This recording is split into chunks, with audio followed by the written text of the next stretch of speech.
What's up, guys? We're back. We've got a quick catch up with Fatih Ozavci. You guys attended his lab yesterday. He did a session on Tradecraft development. It was pretty interesting. And he's going to be speaking again today at 3 o'clock this afternoon on malware protocol simulations in distributed networks. Fatih, bro, you there, man? Yeah, and good afternoon. Thank you for giving me this opportunity, first of all. Last night was a busy night for me because of the time zone difference. We started at 10 p.m. It ended around, I think, 12:30 a.m. or about to go to 1 a.m. So it was fun. It was fun event. I actually released some code.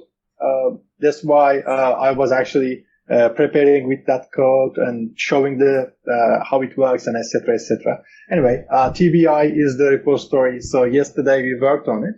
It was fun. That's the first talk. The second one is today, actually, webinar, as you referred, malware protocol simulations in distributed networks. So, yeah, that's the thing. And your specialization is actually in Tradecraft development, right? I was just reading your latest bio.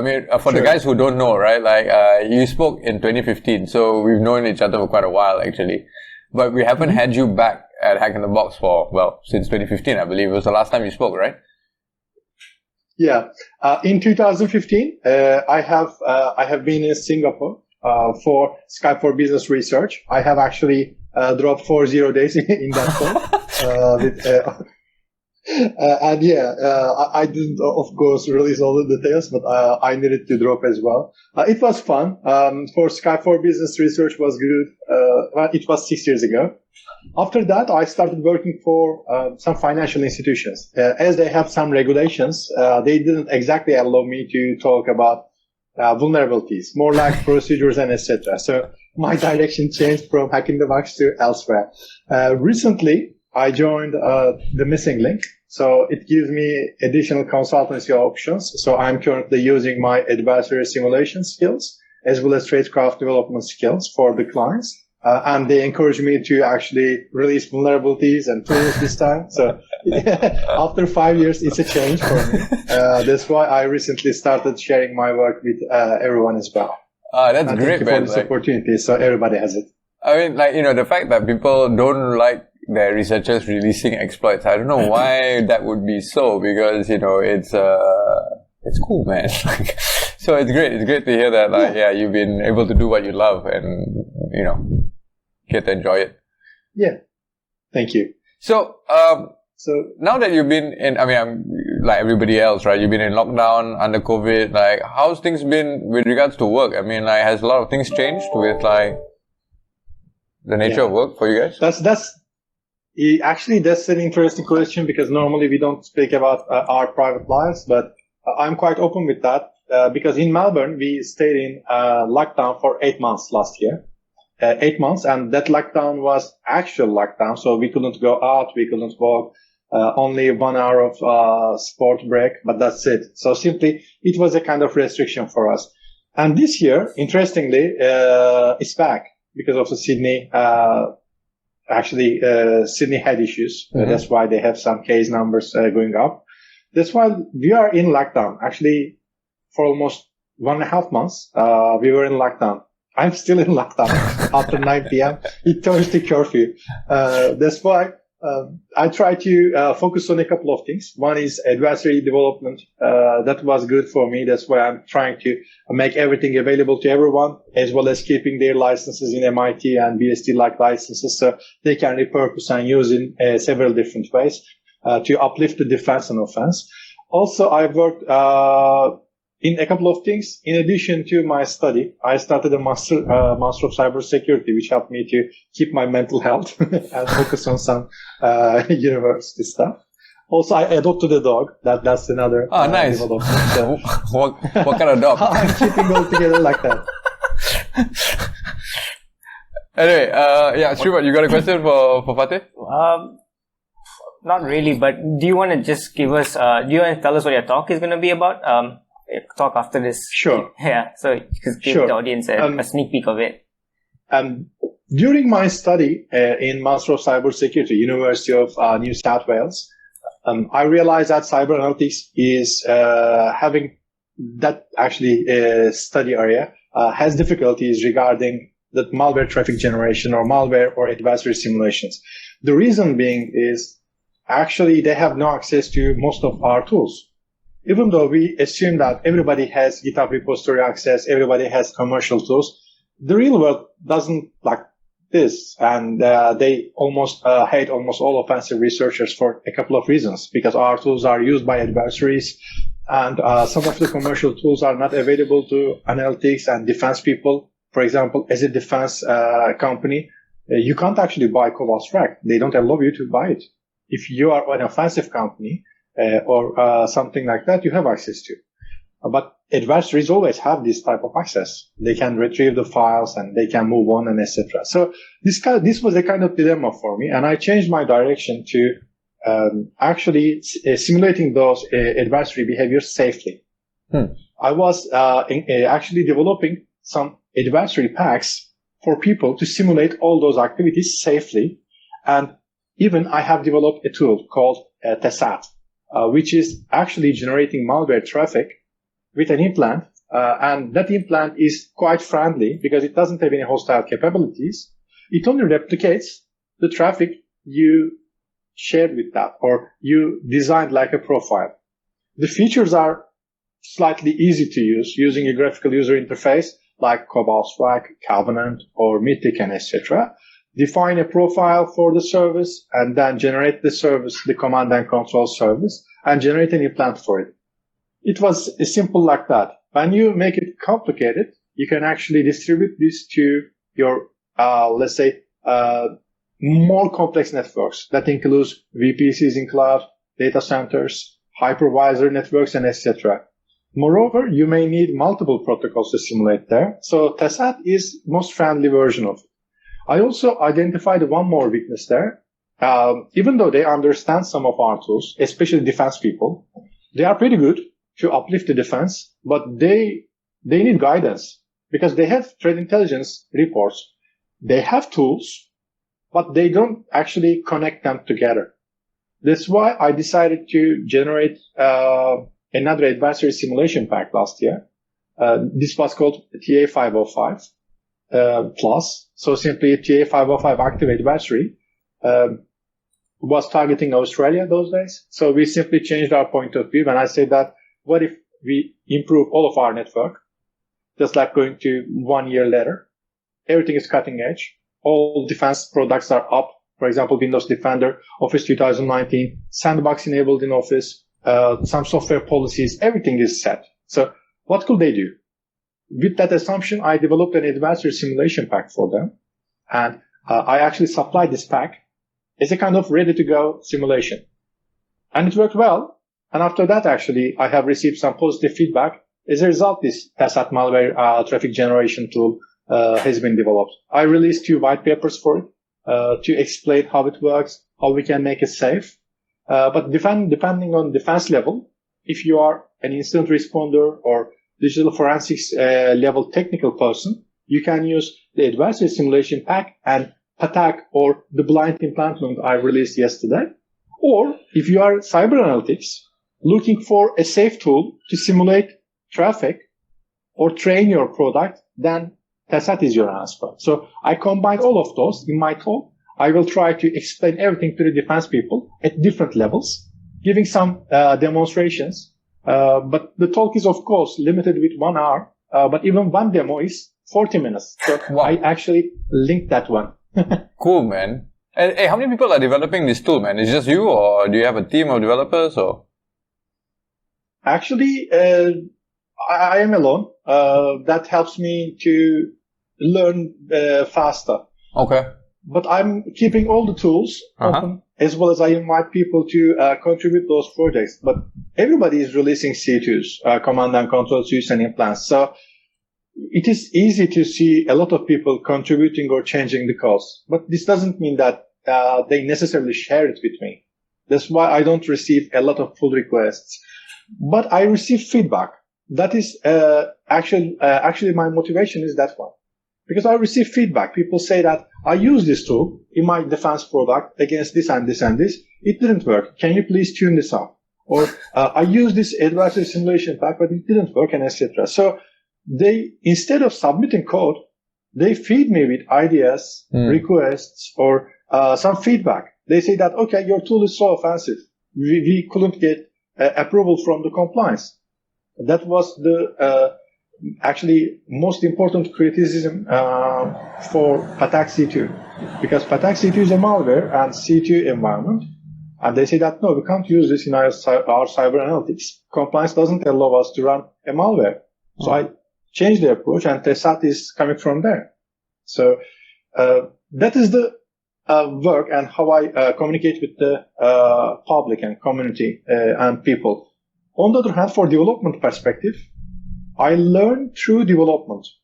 That helped me a lot, because I don't know most of the protocols, systems, or Windows internals or network internals work. That's why I try to use different techniques to understand that. But none of those was beneficial if we compare with the programming. Because I need to program something. I need to simulate everything. I need to read the document. And all of those pressure simply end with knowing things better, such as how Windows internals work, why the defense products fail to, how we can improve the defense product, because now I know that they are actually monitoring us on our shoulder, and they change the addresses in the process environment block or a trade environment block. So we simply see that. So how we can change this, how we can use dynamic resolution, how we can improve those products as well. So my work is hybrid these days. Last 4 years, I focused on this part. It is hybrid now, offensive and defensive capabilities at the same time. And programming is the key, actually, sticking all these together. That's cool, man. So in terms of your development roadmap, like, do you publish that anywhere? As in terms of where you would like the tool to be, say in, 6 months, 12 months, your own development plan? Actually, I couldn't use it because I have multiple tools to work. However, those tools are not supported by any commercial organization, not my company I work for, or not my previous employers. Everybody wants to see those type of tools, but contribution is limited. That's why I need to use my private time to do that. That actually limits my commitment. That plan actually relates to the commitment, because if I give a commitment saying that I will develop this tool for example, next 2 years, and this is the roadmap, and that's where I'm going to, and those are the plans, I need to follow that commitment. But I develop all these tools in my private time, and I don't know what future will bring me, because my business life and work style has been changed a couple of times last 5 years. Jumping between the companies, working as an independent researcher, then jumping back to consultancy. Everything has a different requirement. But open source tools need people behind of them and to be dedicated. That's why I really admire some of the open source developers stick behind of their tools, make it actually beneficial for everyone, and supporting them with some commercial activities. For example, Marcelo, author of Silent Trinity, is a good example. He actually used a lot of good things to harness their tools. It is the same for Daniel Duggan as well. I really admire those people and how they manage their open source products and roadmaps. I'm not able to do that, unfortunately, because of my nature of my job. Yeah, it's interesting you bring that up, because the guys from Chilling project, so Kaijan Lau from Chilling, he has a team of guys that are also contributing code, but he was saying that the bulk of the contribution are made by a very small subset group of people. And the only reason why he can focus his attention on it is because he doesn't need to, it's funded, as in at least not commercially funded, but his research time that he spends on building enhancements to Chilling is paid for, as in he can use company time, right? To work on that. But have you considered, I know even he said donations don't work, but maybe that could be if you want a particular feature, you pay for it. You know what I mean? It's developer time after all, right? And you could put a dollar value on that, right? 1 hour, or, this feature takes 3 days, right? And it's going to cost this much. And if enough people, donate Bitcoin or whatever towards it, then you would be able to do it. Or if not, hire somebody else to do it, right? Which is why I asked whether there's anybody else working on it. Currently, the answer for almost all of those is no. But I'm considering some Patreon or similar environments to be used for trainings. For example, TA505 was a good simulation pack coming with more than 4.5 hours video, including a large documentation set and all the samples, customized code, and it was actually a work built of other people as well. So I didn't want to get any profit there. That's why I released this tool. But again, I spent almost weeks for it, not only 1 or 2 weeks. I just added more data every day, and I made it beneficial and to be used by everyone. But if I require a sort of money for that project, it wouldn't work. It would work, however, for example, Patak or Tesat malware generator, malware traffic generator, because those are tools instead of simulation projects. Tools will work and will fit in that picture. I think best approach will be Marcelo's and Daniel's approach, such as using Patreon or GitHub donations or something like that to support the open source project, using Twitch or similar environments to show the research, show the content, accept the submissions or feature requests from the Patreons or some people's, let's say, subscribe to your channel or something like that, then accept from them and then build things on the way. That is an extra work that could be done. I have some interest there. I can do that. But I'm still considering all the options. Is it too beneficial or not? Because lots of C2s out there and lots of development is happening. Also, maybe it's a good idea to say that there's also a commercial organization, Skype. Skype is providing Purple Team tools, their own tools for advisory simulations and etc. And they announced also a community program for this type of developers to submit tools to work with that environment commercially. So there are some solutions integrated to commercial companies or open source development environments using Patreon or GitHub and etc. There are some Twitch streaming. Some of my friends already use this for collecting some benefits and interests. So those are lots of options, and I'm still observing because this is a kind of huge commitment. And previously, I maintained vPro for I think 5 years, and during actually 6 years in public, 2 years in private as well. In total, 8 years for all service provider networks, unified communications, and etc. And it had a toll on me, and it didn't actually pay back. It was more like a research to be published, and I got admired. That was good. I received lots of good feedback, but it didn't pay itself. So at a certain point, I needed to terminate it. I needed to leave it to die.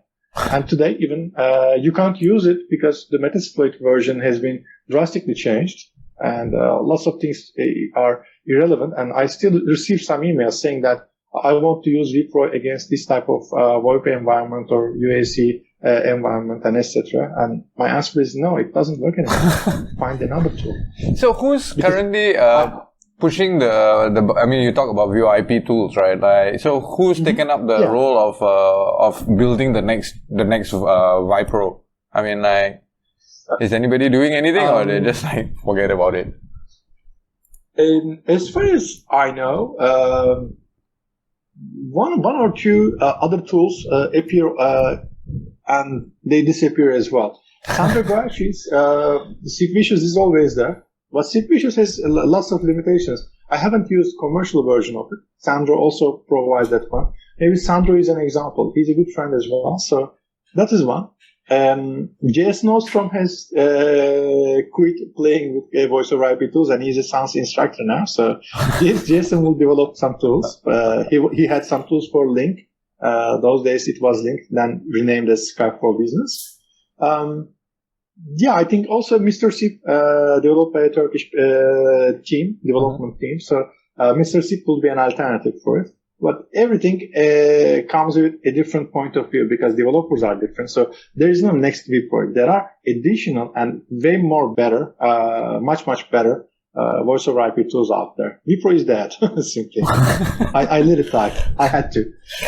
You actually mentioned a really good point earlier on. There are multiple C2 frameworks available, and I think if you see on Twitter every other week or month, a new C2 framework is being released by a different security expert, right? Are there overlaps between these different C2s? Is there really a need for this many C2 framework projects to be released, right? Or even as defenders, right? Are they supposed to test their defense against every single C2 framework, or is there just like, a few MITRE TTPs that you look out after and it might cover a few of it? What do you think about those? Maybe I should take this question in a couple of categories. Right. Sure. So I can give you developer feedback, I can give you defense feedback, and I can give you a user feedback as well. For development point of view, I had to develop Patak C2 for a couple of reasons. One is the signature management, because it was brand new and I was using it very well with no detections and etc. So it was good. So I decided to make it public as well because it worked in my environment, and I decided to customize it, and I saw that there is no detections if I customize it. So it is win-win. So I released this for everyone. The second reason for this development was automation. I needed to automate my activities because I'm a red teamer. When I perform an exercise, it takes weeks, months. And defense has no idea what's going on. If it is purple team, things change. They see collaboration, but they still need to replicate this action. When they perform a mitigation process, they still need us to test them. But I don't want to repeat again and again myself. It's not a kind of good approach. Second thing is I need to uplift them. The Patak C2 has automation capability that can actually engage them to work on the exercise items I have used. So those two things, automation as well as the signature, motivated me for the Patak C2. But it is so premature, and it is not in. It doesn't claim to be a next Covenant, next Mythic, or next Cobalt Strike. It is more like, how can we deploy a C2 to get the initial foothold, then decide what we to do next? Because Cobalt Strike is your interactive C2. But you have different layers of kill chain.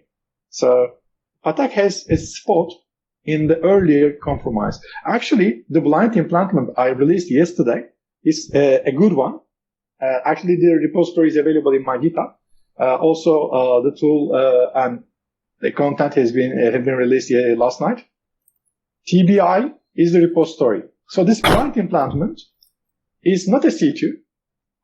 It is an implant looking for some modules and extending memory, growing memory. What it does is simply loading another .NET assembly, looking for available instructions, load them, then use operate to run them. So simply, as an implant, you have no features other than the skeleton of it, and it runs because it is simple and safe. And it actually downloads an image from an image share site, okay? Whatever you choose, your favorite one. So you upload an image there, and it retrieves the proper image, just like stenography, but it's end of the file. So it retrieves the encrypted content from there, and loads this in memory again, and loads as an assembly, discovers the method called, for example, get instructions, and it says that, okay, I have new features now. So it extends in memory, and it gives you a lot of different modules. My examples were more like injection, assembly load, XOR encrypted or decrypted content, whatever assembly you want to run, remote or things. So you don't need any C2. Your C2 is an image service or something like that. So this is a proof of concept response. So when you release a C2, it should have a reason. So this had a reason. This was going to subtle compromise, just like the Nobelium for the SolarGate exercise. You shouldn't be able to identify you are compromised. You need to have an implant, and the implant must be a sleeper cell. That was the reason. For defense perspective, on the other hand, lots of C2s, and it's not a great idea to see lots of C2s for the adversaries because they have a lot of tools. On the other hand, let's be honest, defense people have enormous budgets. I haven't seen those budgets like that in any offensive capability at all. So when you work for a bank, you can see easily $10 million spent to defense, and offensive capability is taking, for example, only maybe hundreds of thousands of dollars, maybe one or two. So that is a kind of limitation. So adversaries are actually mitigating that using the open source tools such as C2s and etc.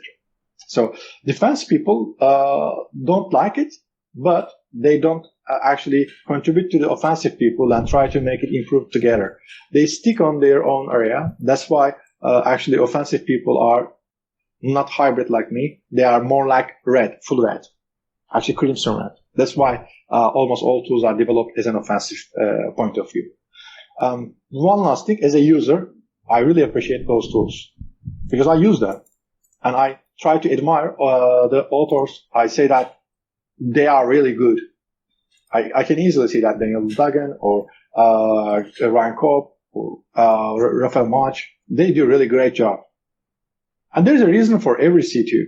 They demonstrate their capabilities. For example, Brute Ratel is another C2 and malware environment, and he releases a really good tool in C, but he is after his trainings. So his main motivation is the trainings and the content and etc. So not the malware itself. So different motivations, as you see, as a developer, as a user, as a defense person. In my point of view, some are really good, and I'm really inspired of most of those. Cool, man. Hey, bro, we probably have to say goodbye in a little bit, actually. I think we've got like about 3 minutes left.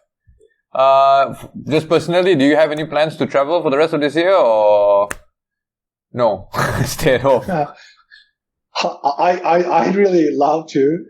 However, the Australian government simply started giving only written permissions for certain reasons. So there is no international travel in near future. I think 2022, maybe June. Oh. So simply 8 months or so, they won't allow us to travel. They will see the vaccines and environment and etc. I hope this doesn't go that way because I'm really stuck in Australia, to be honest. I recently become an Australian only 1.5 years ago. Oh, so I'm coming from Europe. I love Europe, so I'd like to go back. But I'm in prison now. It's Australia, so no international travel. Otherwise, I will be in Singapore anyway, and you know that I love Singapore as well. Well, bro, we hopefully, things change and we can see you back again in Amsterdam at least, next year I think in the spring is when we plan to do it. If not, likewise. After June it'll be Singapore. So yeah, we'll see you in Singapore then, I guess. Likewise, I will keep this in mind as well, and I will keep an eye on it. If I can go online, I will do online. If I can't travel, probably I will be there anyway. Fingers because crossed. Being in the same country for a long time is not a great idea. Yeah, I know. Tell me about it, man. Yeah. All right, man. Thanks so much. Same boat. Thank you. Thank you for inviting me. And good luck with the event and enjoy it. Thanks, man. Thank you. See you later at your talk. Bye-bye.